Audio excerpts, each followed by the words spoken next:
What's up, Subnautica fans? My name is Wumba Chumba, and today I'm starting my hardcore playthrough of Subnautica. Subnautica has been out for around 11 years now, and I've been playing the game for most of that time. It was actually the first game I ever played on PC, so it sort of has a special place in my heart. Still, even though I've been playing since the beginning, I've never actually done a hardcore playthrough, so today I thought it would be fun to try my luck and show you the first hour of my experience. Before we start, I think it's a good idea to set a few goals. The first being to obtain a sea glide, the second is to get every sea moth fragment, and the third is to build a starter base. But this intro is already way too long, so let's hop into my first hour. Now, like I was saying earlier, I'm very familiar with Subnautica, so I figured I'd just skip the cutscene. If you don't know what happens, it's basically just your entire social circle getting smoked by a giant alien gun. So rather than waiting, I decided to just hop in. Really, the first step in every playthrough is to get a scanner. It's not difficult to get and is totally necessary to make any progress. I also had the resources to grab a starter oxygen tank, which is pretty cool, because the normal one sucks. The scanner is great because it allows you to obtain blueprints and learn about this really awesome fish. And only a few minutes into the playthrough, we got all the sea glide fragments. I decided to get back to base as soon as possible so that I could craft one up. This is really great because it means we completed the first goal in only around 5 minutes. The sea glide is basically required to complete this game and will stay with us through most of the playthrough. I also decided to quickly make some fins and a repair tool. I used my new repair tool to quickly fix up the life pod and radio.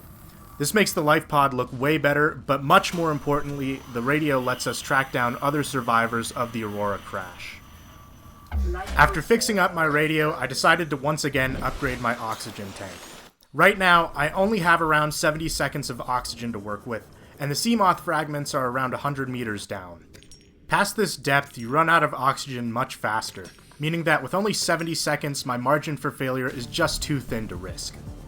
I mean, you have to remember that I'm playing on a hardcore world, so if I die, that's it. Even though Subnautica is a relatively easy game to survive in, I don't want to take any chances. So after quickly gathering all the resources I needed, I went back to the life pod to create my high-capacity oxygen tank. With this key upgrade, I'm now ready to start looking for sea moth fragments. I want to take a moment to talk about the significance of the sea moth and why it matters so much to the game.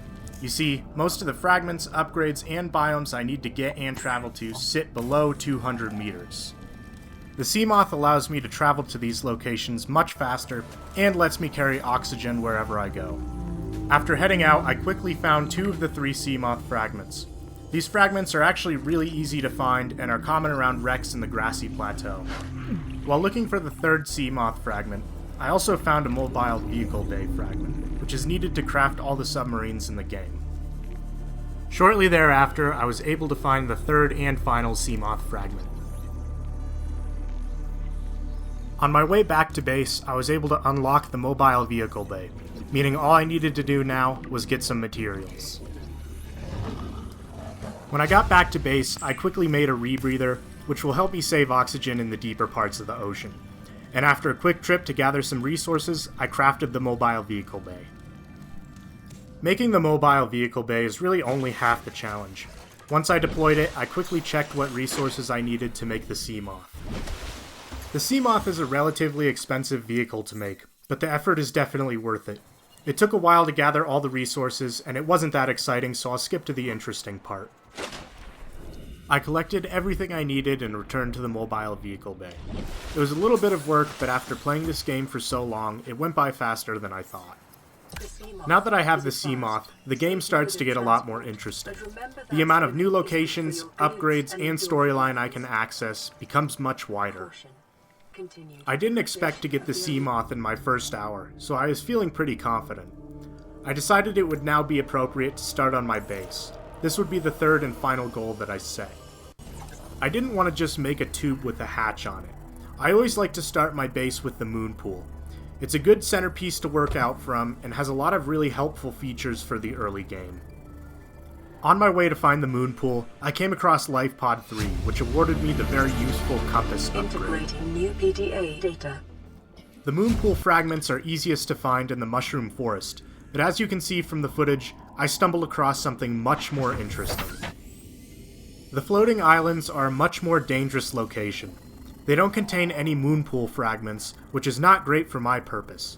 They do, however, contain lots of powerful mid-game upgrades.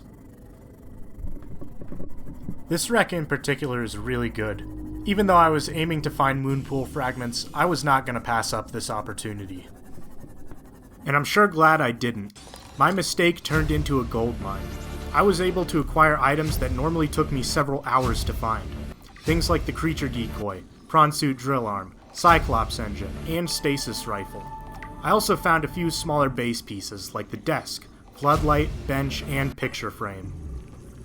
After I finished exploring the wreck, I decided to do a bit of caving. It wasn't that exciting, but I did manage to find some rubies, which will be useful soon. I knew that I likely didn't get everything inside the wreck. I would need a laser cutter, something that is often difficult for me to find. On my way back to base, I got distracted by another wreck, this time in the grassy plateau. I got some good stuff from here as well. This time, I was able to find the lightweight oxygen tank, the battery charger, vehicle upgrade console, several modification station fragments, and I completed the scanner room blueprint. When I got back to base, I started to craft my habitat builder. Even though I didn't get the moon pool, I had the resources to craft it and knew it would be worth it. I did have to go out and get some copper and mushrooms for the battery, but this didn't take very long, and soon I was able to obtain my habitat builder. Now that I had my habitat builder, I thought it would be a good time to go out and find a base location. I often like to build in the kelp forest or grassy plateau, so I've planned to find a good spot there. But that's when I heard my phone alarm go off, and I knew that my first hour was up. For the first part of this playthrough, I think I did pretty well. I was able to get a sea glide.